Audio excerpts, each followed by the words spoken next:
जय हिंद दोस्तों, Sitamarhi education YouTube channel पे आप सभी का स्वागत है। आज हम पढ़ेंगे ज्योग्राफी यानी कि भूगोल। यह ज्योग्राफी का चौथा वीडियो है और इससे पहले का वीडियो अगर आप नहीं देखे हैं तो जाकर देख लीजिए, डिस्क्रिप्शन में लिंक दिया गया है। तो ज्योग्राफी में दोस्तों आज का हमारा टॉपिक है सौरमंडल के सभी ग्रह, और ये जो है सोलर सिस्टम के अंतर्गत आता है यानी कि सौरमंडल के अंतर्गत आता है। यह सौरमंडल का जो है दूसरा भाग है। पहला भाग हमने पढ़ा दिया है, जाके देख लीजिए, डिस्क्रिप्शन में लिंक दिया गया है। तो चलिए बढ़ते हैं सौरमंडल के सबसे पहले ग्रह की ओर, जिसका नाम है बुध, जिसे इंग्लिश में मरकरी बोला जाता है। बुध जो है सूर्य के सबसे नज़दीकी ग्रह है। सूर्य का सबसे नज़दीकी ग्रह कौन है? तो बुध है, जो सूर्य के निकलने से 2 घंटा पहले दिखाई पड़ता है। बुध जो है सूर्य के सबसे नज़दीक है और यह जो है सूर्य के निकलने से 2 घंटा पहले ही दिखाई पड़ता है। यह सबसे छोटा व सबसे हल्का ग्रह है। बुध ग्रह जो है सबसे छोटा, सभी ग्रहों में जितने भी 8 ग्रह जो है वर्तमान में, उन सभी में सबसे छोटा व हल्का है और इसके पास जो है कोई उपग्रह नहीं है। बुध के पास कितने उपग्रह है? तो 0 उपग्रह है। ओके, आगे देखेंगे। इसका विशिष्ट गुण है इसमें चुंबकीय क्षेत्र का होना। किसका? बुध जो ग्रह है इसका विशिष्ट गुण है इसमें चुंबकीय क्षेत्र का होना। और आगे देखेंगे, सूर्य की परिक्रमा सबसे कम समय में पूरी करता है, अर्थात यह सौरमंडल का सर्वाधिक कक्षीय गति वाला ग्रह है। सभी ग्रह जो सूर्य की परिक्रमा करते हैं और उसमें सबसे कम समय में परिक्रमा करने वाला कौन है? तो बुध है। इसका मतलब ये हुआ कि सौरमंडल का सबसे कक्षीय गति वाला ग्रह जो है, सबसे अधिक कक्षीय वाला गति वाला ग्रह कौन है? तो बुध है। आगे देखेंगे, यहाँ दिन अति गर्म व रातें बर्फीली होती है। इसका ताप अंतर यानी कि ताप का जो अंतर होता है, तापमान में अंतर, सभी ग्रहों में सबसे अधिक 600 डिग्री सेंटीग्रेड है। इसका तापमान रात में -173 डिग्री सेंटीग्रेड व दिन में 427 डिग्री सेंटीग्रेड हो जाता है। बुध जो ग्रह है उस पर रात बहुत ज़्यादा बर्फीली होती है और दिन जो होता है अत्यधिक गर्म होती है। दिन में अत्यधिक गर्मी पड़ती है, कहाँ? बुध पे, और रात बहुत ज़्यादा बर्फीली होती है। और इसके तापमान का जो अंतर होता है, रात और दिन के जो तापमान का अंतर होता है वो 600 डिग्री सेंटीग्रेड होता है, क्योंकि यहाँ जो रात में जो तापमान होता है -173 डिग्री सेंटीग्रेड होता है और वहीं दिन में जो इसकी तापमान होता है बुध ग्रह पे वो 427 डिग्री सेंटीग्रेड हो जाता है। अगला ग्रह देखेंगे, शुक्र, जिसे इंग्लिश में वेनस बोला जाता है। यह पृथ्वी का निकटतम सबसे चमकीला और सबसे गर्म ग्रह है। शुक्र ग्रह जो है पृथ्वी के सबसे निकटतम है। ये क्वेश्चन पूछा भी जाता है तो इसको आप याद रखेंगे। पृथ्वी का सबसे निकटतम ग्रह कौन है? तो शुक्र है। आगे देखेंगे, इसे सांझ का तारा या भोर का तारा कहा जाता है। किसे? शुक्र को जो है सांझ का तारा या भोर का तारा कहा जाता है। क्यों कहा जाता है? क्योंकि यह शाम में पश्चिम दिशा में तथा सुबह में जो है पूरब दिशा में आकाश में दिखाई पड़ता है, जिसके कारण इसे सांझ का तारा और या भोर का तारा बोला जाता है। आगे देखेंगे शुक्र ग्रह के बारे में। यह ग्रहों के विपरीत यानी कि दक्षिणावर्त, इंग्लिश में बोले तो क्लॉकवाइज चक्रण करता है। सभी ग्रह जो है एंटी क्लॉकवाइज चक्रण करते हैं, परंतु 2 ग्रह ऐसे हैं जो आपको वीडियो में पढ़ाए थे पिछले वीडियो में, जो कि क्लॉकवाइज यानी कि दक्षिणावर्त चक्रण करता है। तो एक हो गया हमारा शुक्र और दूसरा कौन है उसकी चर्चा आगे वीडियो में कर लेंगे। तो चलिए बढ़ते हैं आगे की ओर। अगर आप लोगों को इसका आंसर पता हो यानी कि दूसरा ग्रह कौन सा है जो क्लॉकवाइज चक्रण करता है, तो उसका आंसर नीचे कमेंट में लिखे, इससे पता चलेगा आपको याद है या नहीं। तो आगे देखेंगे, इसे पृथ्वी का भग्नी ग्रह कहा जाता है। किसे? शुक्र को। यह घनत्व एवं व्यास में पृथ्वी के समान है। शुक्र ग्रह जो है घनत्व आकार एवं व्यास में जो है पृथ्वी के समान है। शुक्र के पास कोई उपग्रह नहीं है। शुक्र के पास उपग्रहों की संख्या कितनी है? तो 0। ऊपर पढ़े हैं बुध के पास भी उपग्रहों की संख्या 0 है, यानी कि ये 2 ग्रह ऐसे हैं जिनके पास कोई उपग्रह नहीं है। अगला ग्रह देखेंगे, अगला ग्रह है बृहस्पति, इंग्लिश में इसको जुपिटर बोलते हैं। यह सौरमंडल का सबसे बड़ा ग्रह है। सौरमंडल का सबसे बड़ा ग्रह के कौन है? तो बृहस्पति है। इसे अपनी धुरी पर चक्कर लगाने में 10 घंटा, जो कि सबसे कम समय लगता है। सभी ग्रहों में जो है, जितने भी ग्रह है, बृहस्पति सबसे कम समय लेता है अपनी धुरी पर चक्कर लगाने में। कितना समय लेता है? तो 10 घंटा। ओके। और सूर्य की परिक्रमा करने में 12 वर्ष का समय लेता है। कितना वर्ष? 12 वर्ष का समय लगता है। किसकी परिक्रमा करने में? सूर्य की परिक्रमा करने में बृहस्पति जो है 12 वर्षों का समय लेता है। और बृहस्पति का द्रव्यमान सूर्य के द्रव्यमान का 1000वां भाग है। बृहस्पति का जो वेट हुआ, द्रव्यमान, वजन, वो सूर्य के द्रव्यमान का लगभग 1000वां भाग है। और आगे देखेंगे, बृहस्पति के ग्रह उपग्रह गयानीमेड, जो कि पीले रंग का है, सभी उपग्रहों में सबसे बड़ा है। सभी उपग्रहों में सबसे बड़ा उपग्रह कौन है? तो गयानीमेड। यह किसका उपग्रह है? तो बृहस्पति का है। और इसका रंग कैसा है? तो पीला है। अगला ग्रह देखेंगे, अगला ग्रह है मंगल, जिसे इंग्लिश में मार्स बोला जाता है। इसे लाल ग्रह यानी कि रेड प्लैनेट भी कहा जाता है। किसको? मंगल को जो है रेड प्लैनेट बोला जाता है। इसका रंग लाल आयरन ऑक्साइड के कारण होता है। मंगल ग्रह का लाल क्यों होता है? तो इसमें आयरन ऑक्साइड होता है, जिसके कारण इसका रंग जो है लाल होता है। यहाँ पृथ्वी के समान 2 ध्रुव है। मंगल ग्रह पर पृथ्वी के समान 2 ध्रुव है तथा इसकी कक्षा तली जो है 25 डिग्री के कोण पर झुका हुआ है, जिसके कारण यहाँ पृथ्वी के समान ऋतु परिवर्तन होता है। ओके। आगे देखेंगे, इसके दिन का मान एवं अक्ष का झुकाव जो है पृथ्वी के ही समान है। ओके। यह जो अभी हम पढ़ रहे हैं वो मंगल ग्रह के बारे में पढ़ रहे हैं। और इसके बारे में थोड़ी और चर्चा करें तो यह अपनी धुरी पर 24 घंटे में एक बार पूरा चक्कर लगाता है। आगे बढ़ेंगे, इसके 2 उपग्रह हैं। कौन कौन? फोबोस और डिमोस। मंगल ग्रह के कितने उपग्रह हैं? तो 2 उपग्रह हैं। कौन कौन? पहला हो गया फोबोस और दूसरा हो गया डिमोस। ओके। आगे की ओर बढ़ते हैं। सूर्य की परिक्रमा करने में इसे 687 दिन लगते हैं। किसे? मंगल ग्रह को जो है सूर्य की परिक्रमा करने में, यानी कि उसकी चक्कर लगाने में सूर्य की 687 दिन का समय लगता है। आगे देखेंगे, सौरमंडल का सबसे बड़ा ज्वालामुखी जो कि ओलिपस मेसी एवं सौरमंडल का सबसे ऊंचा पर्वत जो कि निक्स ओलंपिया, जो माउंट एवरेस्ट से 3 गुना अधिक ऊंचा है, इसी ग्रह पर स्थित है। किस ग्रह पे? तो मंगल ग्रह पे ही स्थित है। सौरमंडल का सबसे बड़ा ज्वालामुखी कौन सा है? तो ओलिपस मेसी, इसको आप याद रखेंगे। और सौरमंडल का सबसे ऊंचा पर्वत निक्स ओलंपिया है, जो कि माउंट एवरेस्ट से कितना गुना अधिक ऊंचा है? तो 3 गुना है। और कहाँ है? तो मंगल ग्रह पे ही स्थित है। ओके। आगे देखेंगे, नोट में देखेंगे, मार्स ओडेसी नामक कृत्रिम उपग्रह से मंगल पर बर्फ छत्रकों और हिम शीतित जल की उपस्थिति की सूचना मिलती है। इसलिए पृथ्वी के अलावा यह एकमात्र ग्रह है जिस पर जीवन की संभावना है। ओके। पृथ्वी के अलावा एकमात्र उपग्रह कौन है जिस पर जीवन की संभावना है? तो वो मंगल है। 6 अगस्त 2012 को नासा का मार्स क्यूरियोसिटी रोवर नामक अंतरिक्ष मंगल ग्रह पर गेल क्रेटर नामक स्थान में पहुंचा। ओके। ये 6 अगस्त 2012 को जो है नासा का मार्स क्यूरियोसिटी रोवर नामक एक अंतरिक्ष यान है जो कि मंगल ग्रह पर गेल क्रेटर नामक स्थान में पहुंचा।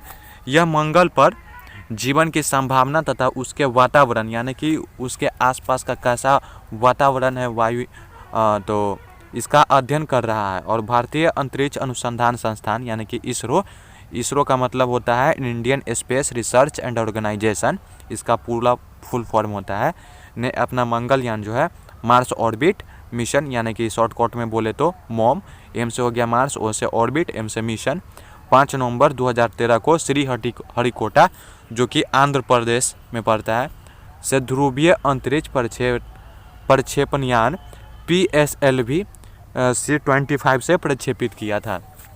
और यह जो है भारत का पहला अंतर्ग्रहीय अभियान है। इसे सोवियत अंतरिक्ष कार्यक्रम, नासा एवं यूरोपियन अंतरिक्ष एजेंसी के बाद चौथी अंतरिक्ष एजेंसी है जिसने मंगल ग्रह के लिए अपना अंतरिक्ष यान भेजा। चौथी अंतरिक्ष, भारत जो है दुनिया का चौथी अंतरिक्ष एजेंसी है जिसने मंगल के लिए अपना अंतरिक्ष यान भेजा।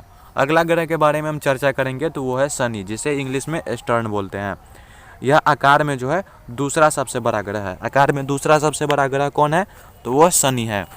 और इसकी विशेषता की बात करें, शनि की विशेषता की, तो इसके तल के चारों ओर वलय का होना, यानी कि वलय का मतलब होता है मोटी प्रकाश वाली कुंडली जो होता है उसे ही हम वलय बोलते हैं। और वलयों की जो संख्या है वो कितनी है, 7 है। शनि के पास कितने वलय हैं, तो 7 वलय है। ओके, और यह आकाश में जो है पीले तारे के समान दिखाई पड़ता है। कौन, ये शनि जो है आकाश में पीले तारे का समान दिखाई पड़ता है। आगे देखेंगे, इसका घनत्व सभी ग्रहों एवं जल से भी कम है। शनि ग्रह का जो घनत्व है वो सभी ग्रह, जितने भी ग्रह है, तो ग्रह कितने हैं, 8 ग्रह है वर्तमान समय में, और एवं जल से भी कम है। शनि का घनत्व सभी ग्रह यानी कि 8 ग्रहों और जल से भी कम है, यानी इसमें जल में रखने पर, इसे जल में रखने पर तैरने लगेगा। कौन ऐसा ग्रह है जो जल में रखने पर तैरने लगेगा, तो वो शनि है। शनि का सबसे बड़ा उपग्रह टाइटन है, जो सौरमंडल का दूसरा सबसे बड़ा उपग्रह है।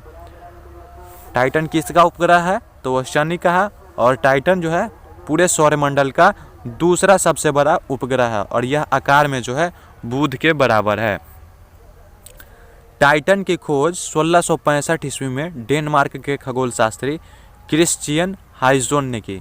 टाइटन की खोज कब हुआ था, तो 1665 ईस्वी में, यानी कि 1665 में हुआ था, जो कि एक डेनमार्क के खगोल शास्त्री क्रिश्चियन हाइजन के द्वारा किया गया था।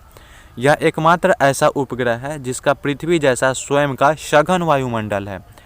पृथ्वी जैसा स्वयं का सघन वायुमंडल वाला कौन सा उपग्रह है, तो वो टाइटन है। आगे देखेंगे, फोबे नामक शनि का उपग्रह इसकी कक्षा में घूमने की विपरीत दिशा में परिक्रमा करता है। शनि ग्रह की विपरीत दिशा में परिक्रमा करने वाला उपग्रह कौन है, तो वो है फोबे। ओके, आगे बढ़ेंगे। अगला हमारा ग्रह है अरुण, जिसे इंग्लिश में यूरेनस बोलते हैं। यह आकार में तीसरा सबसे बड़ा ग्रह है। अरुण जो है आकार में तीसरा सबसे बड़ा ग्रह है, और इसका तापमान जो है लगभग -215 डिग्री सेंटीग्रेड है। आगे देखेंगे, अरुण के बारे में चर्चा करेंगे। इसकी खोज जो है 1781 ईस्वी में, अरुण की जो खोज हुआ वो 1781 ओके में विलियम हर्शेल द्वारा की गई थी। अरुण की खोज 1781 ईस्वी में विलियम हर्शेल द्वारा की गई। इसके चारों ओर 9 वलयों में 5 वलय का नाम अल्फा, बीटा, गामा, डेल्टा एवं इप्सिलॉन है। अरुण जो है, अरुण के चारों ओर कितने वलय है, तो 9 वलय है, और जिनमें 5 का नाम क्या है, अल्फा, बीटा, गामा, डेल्टा एवं इप्सिलॉन है। यह अपने अक्ष पर, यानी कि अरुण जो है अपने अक्ष पर पूर्व से पश्चिम की ओर यानी कि दक्षिणावर्त घूमता है, जबकि अन्य सभी ग्रह पूर्व से पश्चिम की ओर यानी कि वामावर्त घूमते हैं। यह सूर्योदय, यहाँ सूर्योदय जो है, अरुण पे सूर्योदय पश्चिम की ओर एवं सूर्यास्त जो है पूरब की ओर होता है। इसके सभी उपग्रह जो है पृथ्वी की विपरीत दिशा में परिभ्रमण करते हैं। किसके, तो अरुण के। आगे देखेंगे, यह अपनी धुरी पर सूर्य की ओर इतना झुका हुआ है कि लेटा हुआ सा दिखाई पड़ता है। अरुण ग्रह जो है सूर्य की ओर इतना झुका हुआ है कि यह लेटा हुआ दिखाई पड़ता है, जिसके कारण इसे लेटा हुआ ग्रह के नाम से भी जाना जाता है। किसे, तो अरुण को। और इसका सबसे बड़ा उपग्रह कौन है, टाइटेनिया है। अरुण का सबसे बड़ा उपग्रह कौन है, टाइटेनिया है। अगला ग्रह देखेंगे वरुण, जिसे इंग्लिश में नेपच्यून बोलते हैं। एक बात याद रखिएगा, सभी ग्रहों का आप जो है इंग्लिश नाम भी साथ साथ याद रखिएगा, जिससे आपको परेशानी ना हो। कहीं कहीं अरुण वरुण नहीं दिया रहता है, यूरेनस और नेपच्यून ही दिया रहता है, और बाकी सभी नाम हिंदी में रहते हैं, लेकिन ये दोनों नाम ही इंग्लिश में डाल देते हैं। तो इससे अच्छा हुआ कि सभी ग्रहों का नाम आप इंग्लिश में भी याद रखें, ताकि आपको गलती ना हो। वरुण की जो खोज हुआ था वो 1846 ईस्वी में जर्मन खगोलज्ञ जोहान गाले ने की थी। वरुण का खोज कब हुआ था, यानी कि नेपच्यून का, तो 1846 में। ओके, और यह एक जर्मन खगोलज्ञ जोहान गाले ने की थी। नई खगोलीय व्यवस्था में यह सूर्य से सबसे दूर स्थित है। कौन, वरुण जो है नई खगोलीय व्यवस्था में सूर्य से सबसे दूर स्थित है ग्रह है। यह हरे रंग का ग्रह है, यानी यह हरे रंग के प्रकाश को उत्सर्जित करता है। ओके, इसके चारों ओर अति शीतल मीथेन का बादल छाया हुआ है। अति शीतल मीथेन का बादल किसके चारों ओर छाया हुआ है, तो वरुण के चारों ओर छाया हुआ है। और इसके उपग्रहों में ट्राइटन, प्रमुख है। ओके, आगे देखेंगे पृथ्वी, जिस पे हम निवास करते हैं, इसे इंग्लिश में क्या बोला जाता है? अर्थ। पृथ्वी आकार में जो है 5वां सबसे बड़ा ग्रह है। ओके, आगे देखेंगे पृथ्वी का अक्ष उसके कक्षा तल पर बने लंब से 23.5 डिग्री यानी कि 23 डिग्री 30 मिनट झुका हुआ है। दूसरे शब्दों में पृथ्वी का अक्ष पृथ्वी की कक्षा तल से 66.5 डिग्री यानी कि 66 डिग्री 30 मिनट का कोण बनाता है।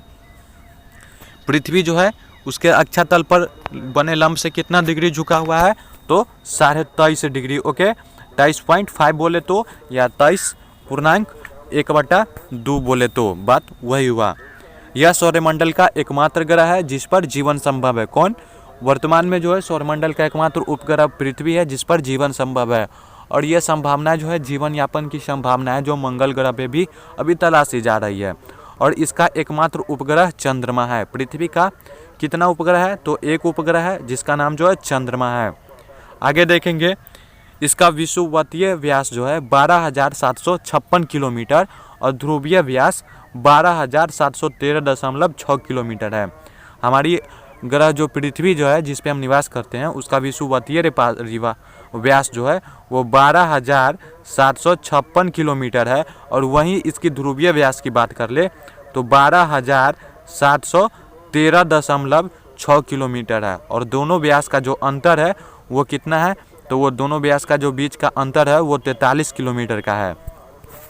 आगे देखेंगे नोट में पृथ्वी का औसत व्यास जो है 12,742 किलोमीटर है और इसकी गणना सर्वप्रथम इरेटोस्थेनीज ने की थी।